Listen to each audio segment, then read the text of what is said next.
Hello, and welcome to the Zero to Hired podcast, the show that helps struggling job seekers find a career that's right for you.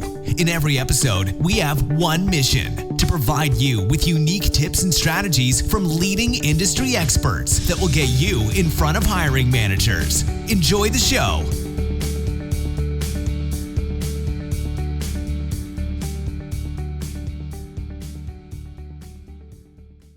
Hey everybody, this is John here with the Zero to Hired podcast, and today our special guest is Kisha Solomon.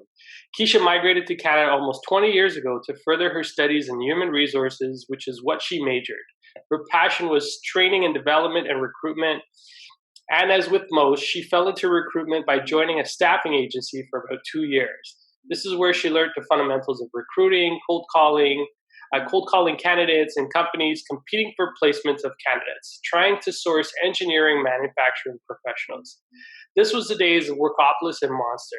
She eventually moved into another agency to balance her recruitment industry focus, and eventually moved into the industry, telecom, and has been within the industry recruiting for many types of roles since then.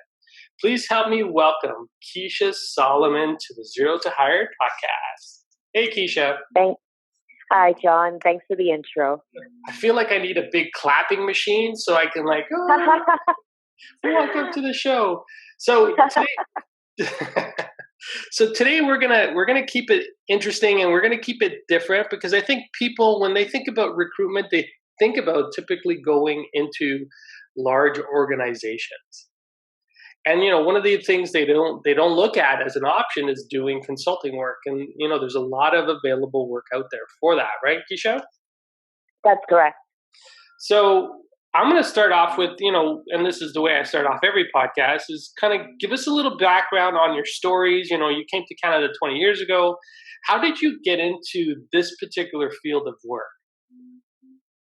Good question. So as you introduced me there with my little bio, I literally stumbled into recruitment, ending up at a staffing firm.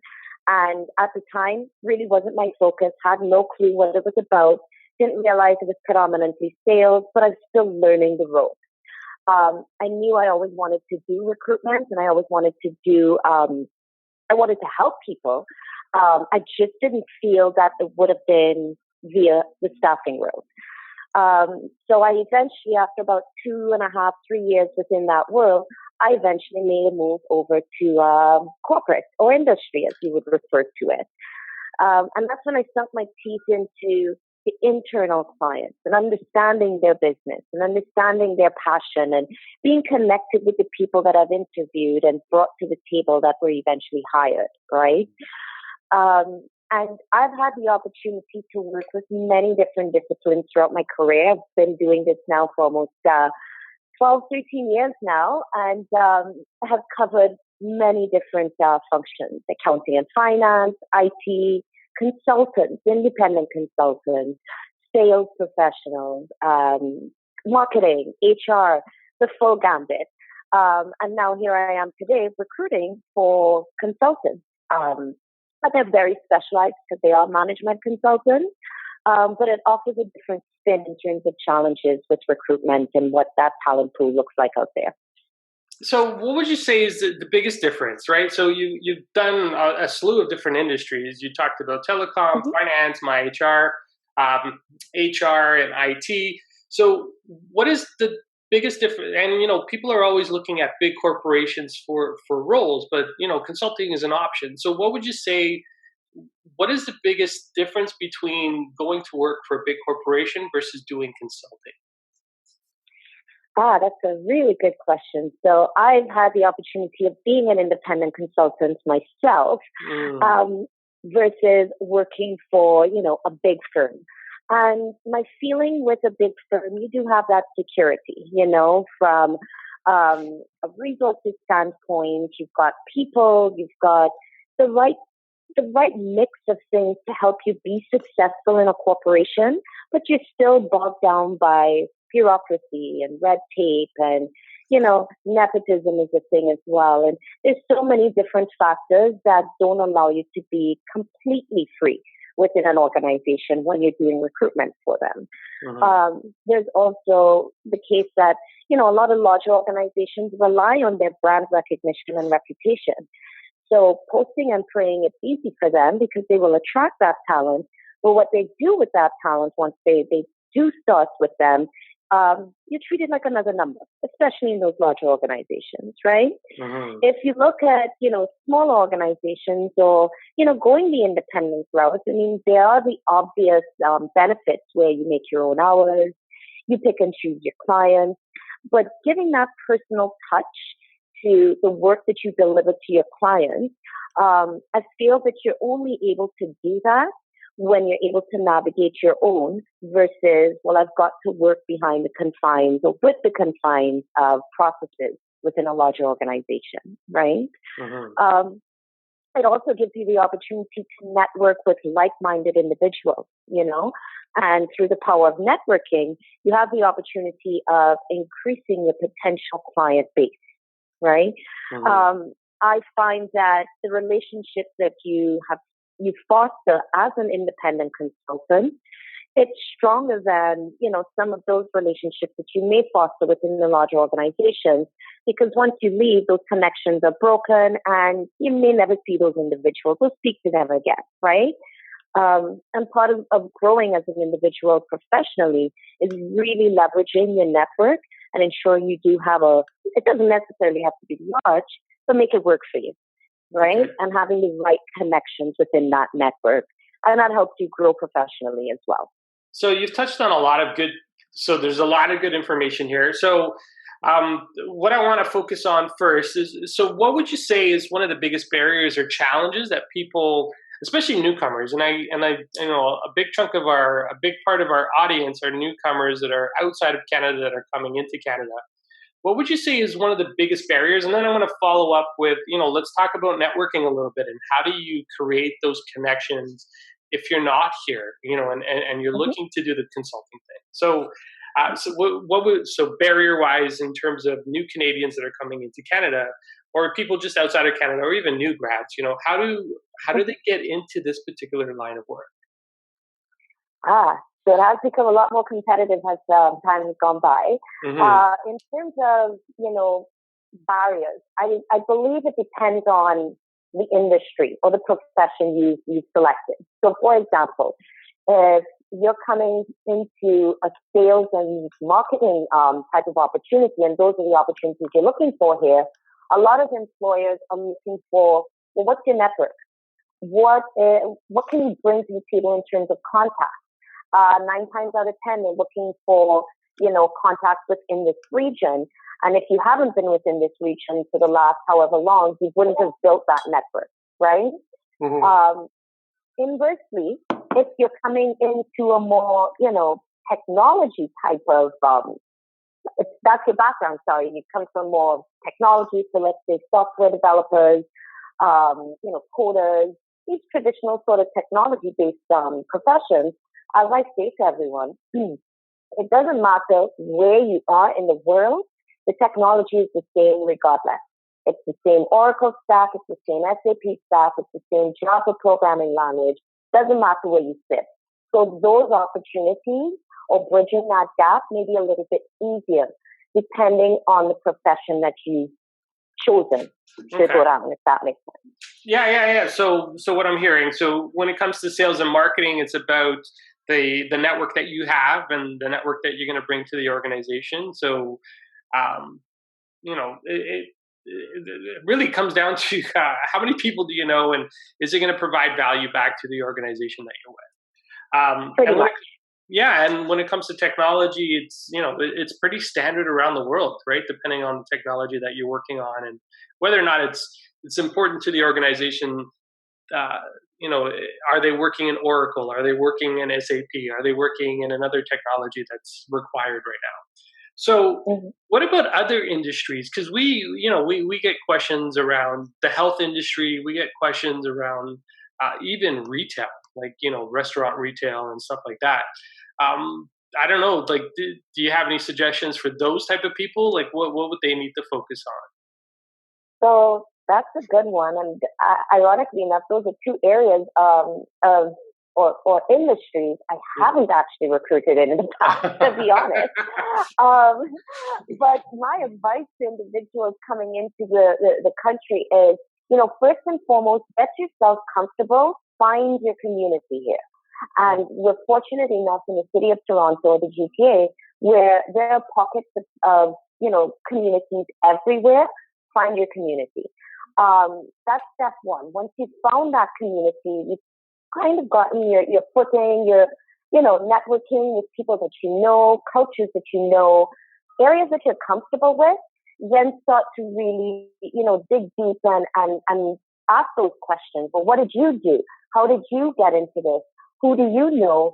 And how can I leverage your experience and or your knowledge to be able to be successful in, be it retail or, healthcare? What would you suggest I do, Yeah, no. So that's fantastic. So great point. So find your community. And actually, this is one of the biggest things. Both Connell and I, who's the co-author of the book, find your tribe, essentially. Find the people that you can connect with, find the people that can move you along. Find the people where you can give value as well, right? So, but one of the things, and I don't know if you agree or disagree, so this will probably be a question. What I find is when people stay, and I think about my parents, right? So my parents, they came to Canada, they stayed and they went to their communities, were Portuguese background, but they never left the community. And in today's industry, like it's very different. Like you have to step out. It's great to connect with your community when you first land, but step out of it too, so you can create other opportunities for yourself. Because what I found, when I look at, like I said, my parents who are new Canadians, when they arrived, they stayed within their community so much so that their English never really got better because they kept speaking their language within those communities, right? So, what are your thoughts around that? So should people, yes, make that initial connection, but then I'm thinking they need to break out so they can make other connections in other communities once they've established themselves. Completely, and I 100% plus agree with that. Find your community is really to get you inundated into, I guess, the Canadian market, right? Mm. Get comfortable with mixing and mingling, but definitely step out of that comfort zone because nothing comes easy if you just stick with status quo, right? And I also feel that, let's compare your parents' time to our time. We've got the power of technology and social media. And even if you think of the infrastructure in terms of mobility, moving from city to city or community to community, it's a lot more, I guess, conducive to us doing that present day versus our parents, when they made that move back then. So relative to the time, definitely step out of that comfort zone and then go beyond that. Now, instead of sticking to your community, you found that comfort zone. Now make that second step and, okay, my next community will be project managers of Toronto, because that's the area that I focused on in terms of my profession and where I'd like to go. Yeah, no, and you make a good point. So even within, going back to the term tribes, find tribes in the industries that you work in, right? So find your project management tribe. So, and there's groups, and this is the beauty of Toronto. And this is what I love about, where we live is, you can walk into a room and you'll be pretty much for the most part accepted, right? Like I've never walked into a room feeling uncomfortable about, my background or anything like that, because we're generally Canadians, we're pretty accepting of everybody. Regardless of where you come from, which is pretty neat. And there's so many options out there in terms of finding events where you can connect and network with those communities. I think about like meetup.com or I think of Eventbrite, and I'll include the links in the show so you guys can kind of go back and take a look at them. But there, a lot of them are free, right? And this is, a great way to really establish and build yourself out, connecting with other people. So this is good. So, man, what was my other question? I was going, sometimes I get so lost in the conversation and just go with the flow that, totally. Yeah. So biggest challenge. So what do you find some of the candidates who actually do land consulting work? What do you find that they do really well? What's the thing that makes them stand out from other candidates that, actually land the job for them? So I've been fortunate where I've had the opportunity to work for true consulting firms. So those who know Big Four, Big Five out there, those are global organizations. Mm-hmm. So if you're coming in as a consultant that way, then what you're bringing to the table is the fundamental consulting 101, right? Doesn't matter, again, where you are learning the exact same structure, the exact same processes that we have here. So a lot of it is easily transferable, right? Mm-hmm. I've had a lot of success with those types of candidates.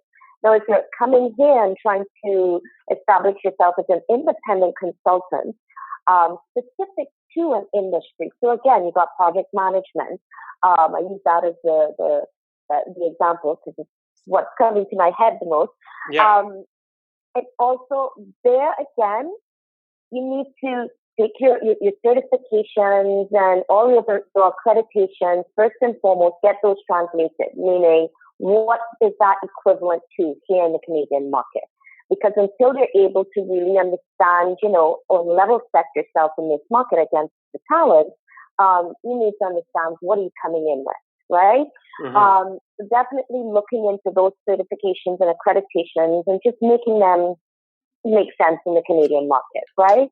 I've seen a lot of success with individuals that have come with a wealth of knowledge and experience from their countries. They haven't had success entering the corporate world, but what they have done is networked and joined enough meetups and connected with their communities and done their courses and certifications, and just one by one, they may pick up clients that are within their tribe, as you call it, right? Mm-hmm. And then from there, that turns into 2 or 3. And then through the power of, again, networking and word of mouth, as you continue delivering successfully, that opens more doors for individuals, right? So Yeah. I have seen success on that side as well. But if there's one thing that's different about the job market today than it was before, or when I started 13 years ago, it's more of a candidates market right now. It's very, very competitive, and candidates, be it local Canadians or new to Canada, it's a very competitive area in every field. So you really have to learn to step your game up. Mm-hmm. And I keep going back to networking, but that's really the only way that I could see anyone getting any sort of traction. Use LinkedIn. LinkedIn is an amazing tool if you know how to navigate and, reach out to the right contacts or the right profiles. And people love to be invited to a free coffee sort of info session, So there's another option. Yeah, no, absolutely. And, when I think about how we reconnected, we knew each other years ago. And it's only been recently that we reconnected, and it was done through LinkedIn because I saw that you were following me and you were kind of commenting on some of my posts. And I'm like, okay, let's reach out to Kisha because I know she's got some really good information here. So yeah, and this is how, and I tell people, don't always look for the immediate feedback or the immediate response. Like sometimes it just takes time. You need relationships to, mature, ferment, whatever you want to call it. Just like, wine, you need to let the grapes ferment before it becomes a wine. So there's a time for everything. And within every relationship, you got to let it grow to a certain point, or you got to just let it naturally occur. And so, exactly. Outside of that, but, the one thing I want to talk about, and you touched on this really quickly, is, how do you equate what your skills were somewhere else versus Canada? How do you find, or how do you make that link or connection? So, if you're doing project management work back in like India or Singapore or Australia, how do you find, how your job title transitions or translates into a job here? Like, what would be the best way to go about finding that information? Good question. So first of all, I say this to people all the time: do not look at titles. Titles can be very deceiving, sometimes misleading. Definitely look at the body. So what I mean by that is, let's take a job description or a job profile, and they may ask for a category manager. And you've done category management in the past, but you don't know what the nature of the role really entails from a title. Get into the crux of the details. And then inversely for us recruiters. So I know I'm looking for a category manager by title, but in terms of the skills and the experience that I'm looking for, I am not going to be able to gauge that from somebody's title.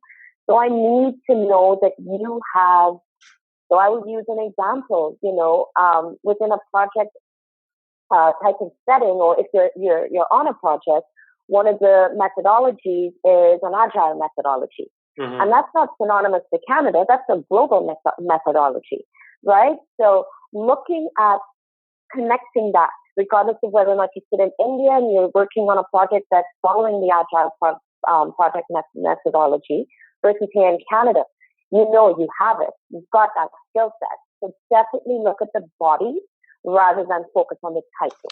So look at the job description. Okay, good. Yeah, and actually, because sometimes people just, while they're quickly glancing through the job boards, they're looking at titles. They're not necessarily looking at job descriptions, right? That's right. Yeah, no, it's a very good, valid point because, it's one of the things I think people overlook, right? They just kind of want to, they want to get in. They want to get in quickly. They just want to get that job really fast. So what would be the first step? So, I'm brand new to Canada and I've tried the corporate route and I've now been looking for work for 6 to 9 months, which I think is the average, or from what we survey is the average that people are looking for work.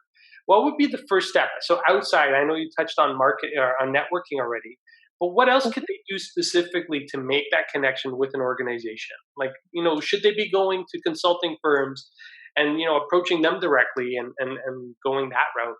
So what would be the first step? Mm-hmm. So this is I've got so many answers to this, to be honest. So here's what I would start with. I mentioned a little bit earlier, posting and praying. That's long since gone, right? Posting and praying, I like that. Yes. But let's say that you do see a job posting and the opportunity piques your interest. You've applied, of course.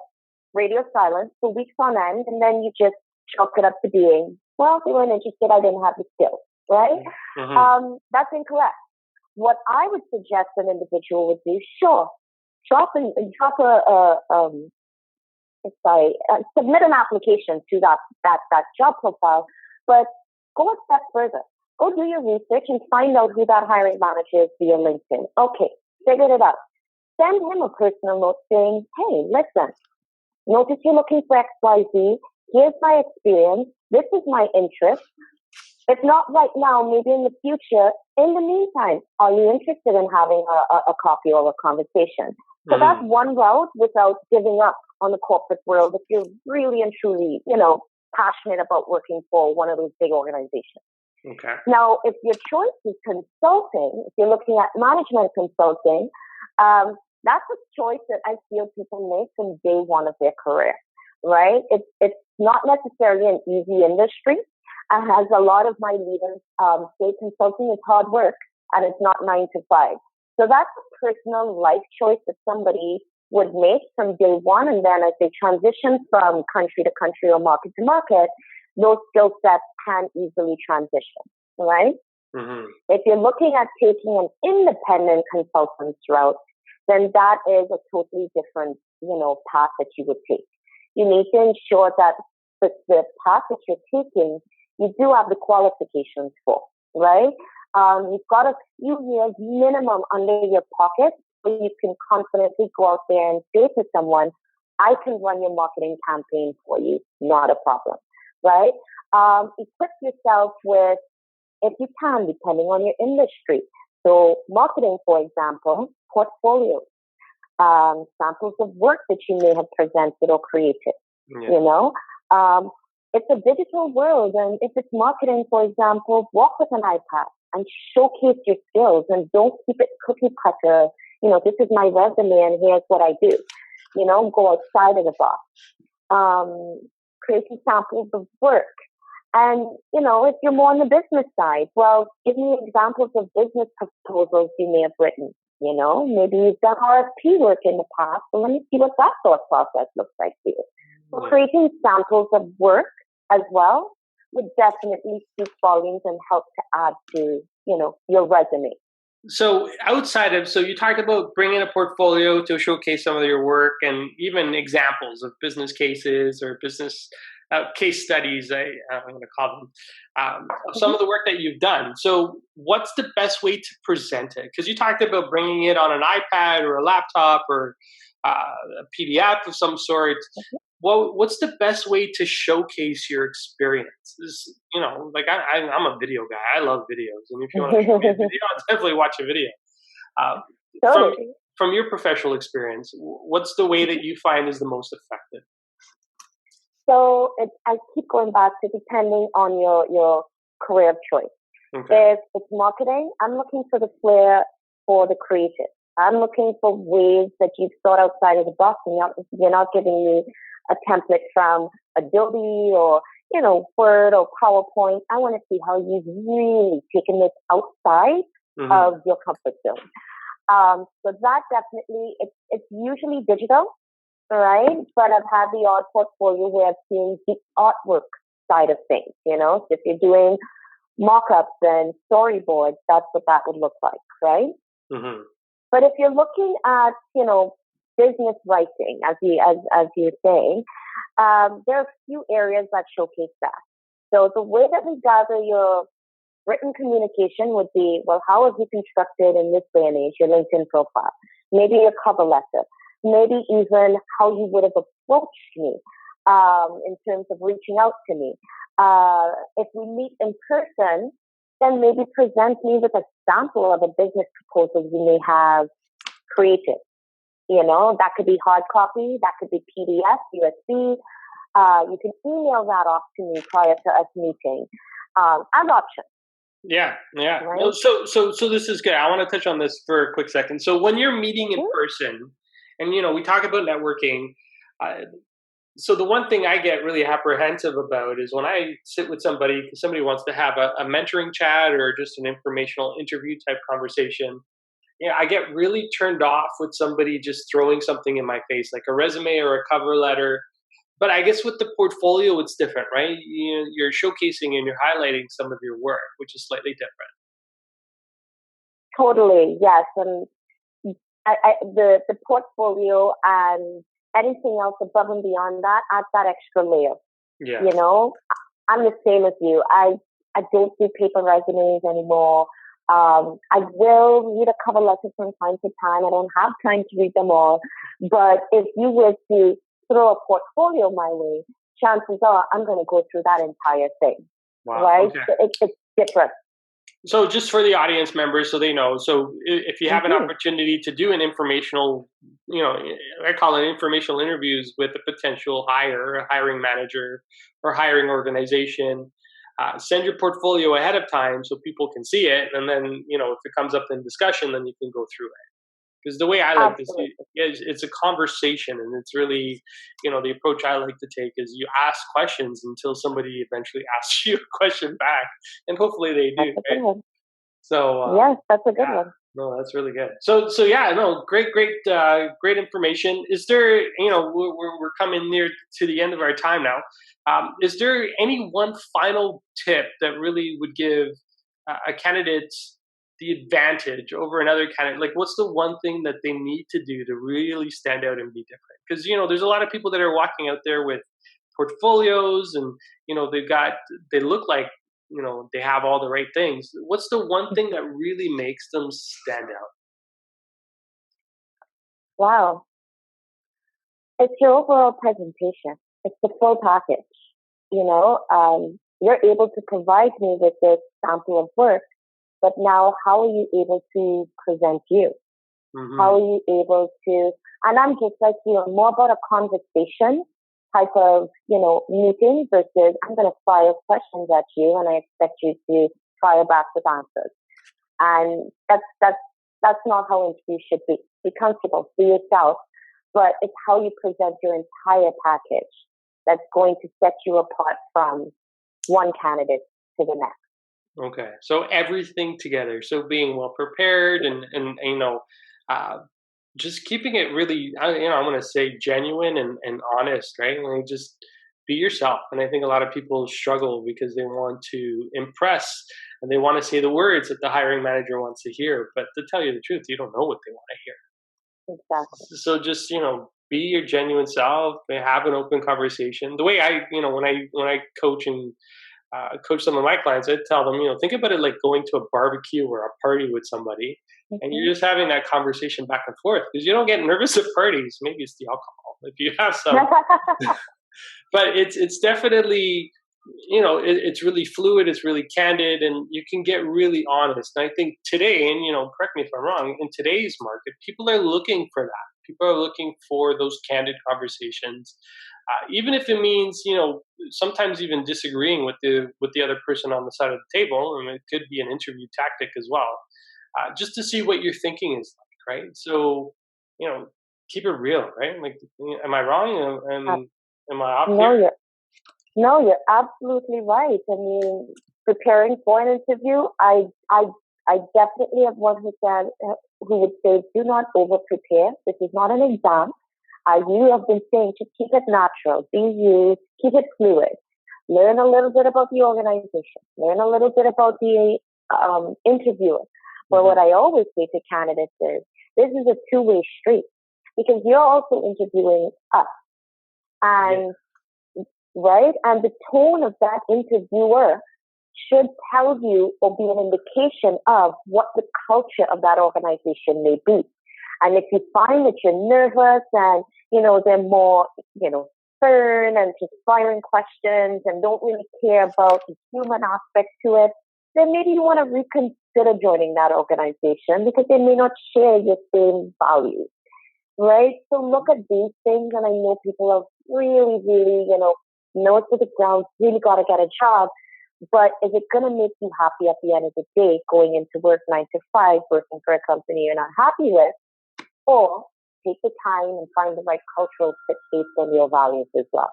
Yeah, no, and I find a lot of people, they jump at the first opportunity of a job offer, especially if they've been looking for a while. But then I find a lot of them don't stick around because they're not happy, or and it almost starts to reflect poorly on a resume if you walk into an organization and you don't land the right job and you end up leaving and it's not a contracting position. It starts to make you look like someone who jumps from job to job. So take that time. And you're right, and I like this. You said it's a two-way street. It's me wanting to work for you and you wanting to hire me so I can add value back to your organization. So it's a great way to definitely look at. Culture is a big one, and I think people overlook that sometimes. So thank you for all the information, Kisha. I know I've got like 3 pages of notes already. So it's crazy. I write down a lot while we're speaking. So if people want to learn more about you and the type of stuff that you do, where can they get information? Best option would be LinkedIn. On my personal LinkedIn all day, every day, and I do answer personal messages as well. Oh, wow. Okay. So yeah. Cool. So I will make sure that I include a link to your LinkedIn profile so people can connect with you directly. And this is terrific. So thank you for your time today, Kisha. This has been fantastic. A lot of good information. Like I said, I have like 3 pages of notes, so I'm going to go back and review everything because there's really good stuff here. And thank you for taking the time to speak to the Zero to Hired audience. Thank you so much for having me today. All right, everybody. So definitely a pleasure. Thanks, Kisha. All right, everyone. That is it for this episode of the Zero to Hired podcast. So, looking at the job search process and not only thinking that, working for a corporation is your only option, consulting is also there. So just something to think about. Thanks for tuning in, and we'll catch you next time. Thank you for listening to the Zero to Hired podcast. Make sure you check out our website, www.zerotohired.com, and download your free resume template that's proven to get results, complete with examples and guidelines. Make sure you tune in as we interview leading industry experts who provide tips and strategies to help you get the career that's right for you.